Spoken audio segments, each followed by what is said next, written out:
Bonjour à tous et bienvenue sur ma chaîne Pixel et Vecteur. Aujourd'hui on va parler de InDesign et je vais vous montrer la construction d'une petite formule grep qui va nous permettre de pouvoir traiter les bis et les ter dans des adresses et de les mettre par exemple en exposant lorsqu'ils ne sont pas en exposant. Donc en gros ce que je cherche c'est les bis et les ter d'adresses. Voilà.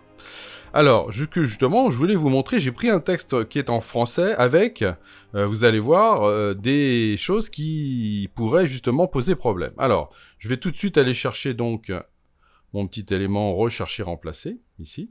Voilà, je vais tout jeter ici, je vais tout recommencer à zéro. Alors, je vais dire qu'éventuellement, je chercherai donc un bis ou un ter. Alors, je vais commencer par ter parce que vous allez voir, c'est ça qui va être intéressant. Je vais taper donc ter ici.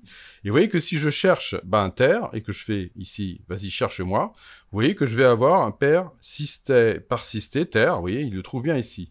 Si je reviens en haut ici et que je fais suivant, il va me trouver un déterministe, il va continuer sur détermine, et enfin il va arriver sur 23 terre rue Fontaine. Et vous voyez que ça peut pas fonctionner comme ça. Je peux pas faire des terres comme ça. Alors, en fait, qu'est-ce que je cherche? Je cherche, c'est quelle est la différence entre le ter qui est ici et le ter de déterminisme? C'est que le ter de déterministe, il est précédé de lettres, et le ter de mon adresse, il est précédé de chiffres. Donc en fait, ce qu'il faudrait, c'est que je cherche des terres qui soient en fait précédées, qui est donc une condition, et cette condition qui sont précédées de chiffres. Voilà, et c'est ça qui va me permettre éventuellement donc de pouvoir travailler correctement. Donc, c'est pas compliqué. Il va falloir ici, que j'aille me mettre dans le grep, donc je clique sur grep ici, et donc c'est dans le ter ici que je vais aller rechercher.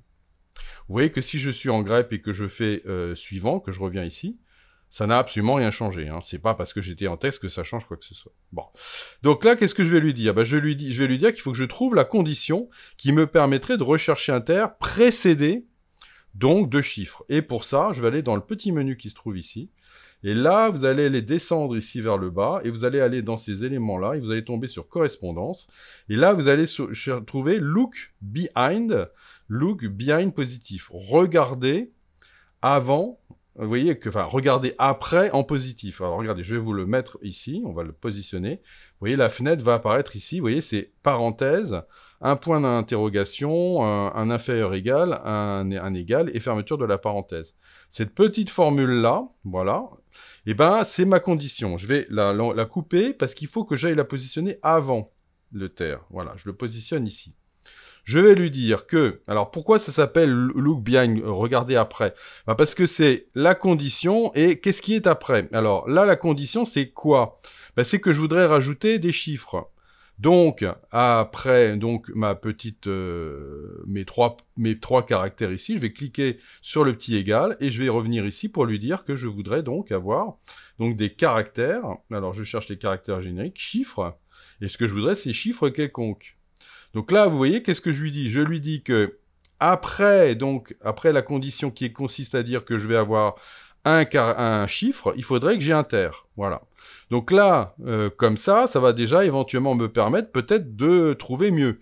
Alors on va regarder, je vais recliquer ici et je vais regarder qu'est-ce qui se passe. Ah, vous voyez que là, tout de suite, je trouve bien le ter. Je continue. Et je trouve un autre ter sur l'autre page après. Donc là, vous voyez, ça fonctionnerait bien. A priori, je pense que là, je suis bon. Ça devrait suffire. Bon. Après, si vous voulez éventuellement un peu être sûr de vous, hein, et en fait, c'est un petit peu ça que je voudrais. Moi, je voudrais quand même être un petit peu plus sûr de moi. Je vais lui dire que la condition, c'est un chiffre ou plusieurs. Donc après le D, vous voyez, le slash inversé D, ça veut dire que c'est digit, oui, c'est-à-dire un chiffre.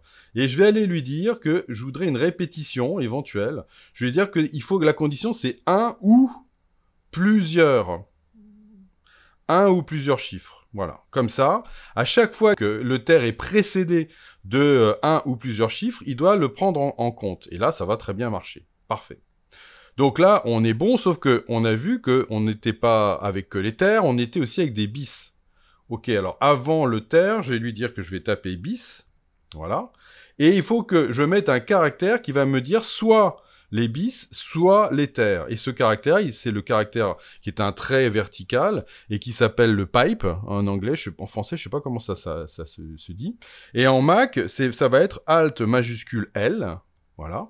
Et en PC, ce sera Alt-GR et le clavier 6. Vous voyez, le chiffre clavier 6. Voilà. Alt-GR 6. Bon. Voilà. Et là, vous voyez le bis ter, il faudrait que je les mette ensemble, donc je vais les entourer avec des parenthèses. Voilà. Tout bête, hein. Ça, c'est simplement pour dire, voilà, mon alternative. Donc, on va rechercher un bis ou un ter qui soit obligatoirement précédé de un chiffre ou plusieurs chiffres. Donc, a priori, maintenant, je devrais avoir uniquement ça. On va le voir. Je vais faire suivant. Et là, vous voyez que je vais obtenir, donc, uniquement aucune correspondance. Ah, je me dis, bah, c'est quoi ce bordel? Ça devrait marcher pourtant, là. Alors, je vais enlever le plus. Voilà. Et je vais recommencer.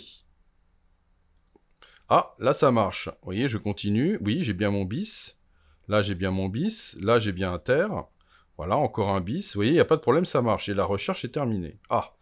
Alors, qu'est-ce qui s'est passé? Vous voyez, c'est comme ça qu'il faut procéder. Hein. Vous enlevez, quand vous avez quelque chose qui ne marche pas, vous enlevez et vous regardez. Là, vous voyez que, visiblement, c'est la présence du plus qui pose problème.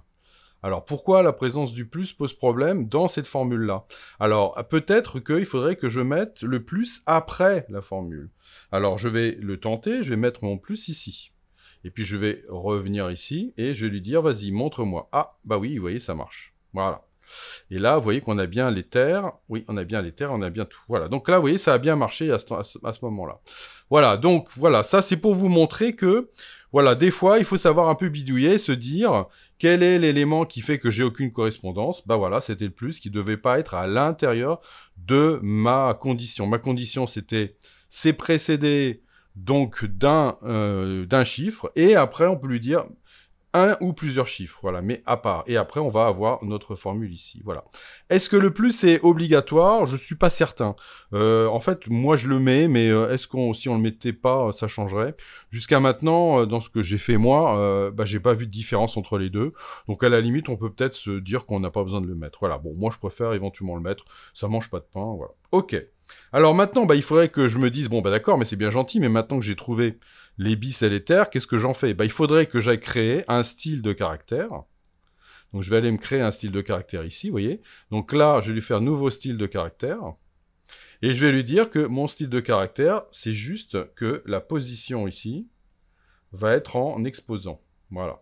Je vais lui dire que, voilà, je vais l'appeler exposant, comme ça. Voilà, il n'y aura pas de problème. Pas de problème, bon, très bien, voilà. Le général, je vais lui mettre éventuellement que ce soit basé, est-ce que ça doit être basé sur quelque chose? Bah non.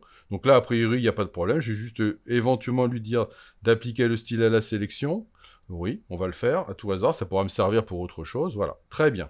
Donc maintenant, dans ma formule, pour qu'elle soit complète, il faut que je lui dise, tu vas me rechercher un bis ou un ter, et tu vas me le remplacer par, bah, la même chose. C'est simplement le format qui va changer.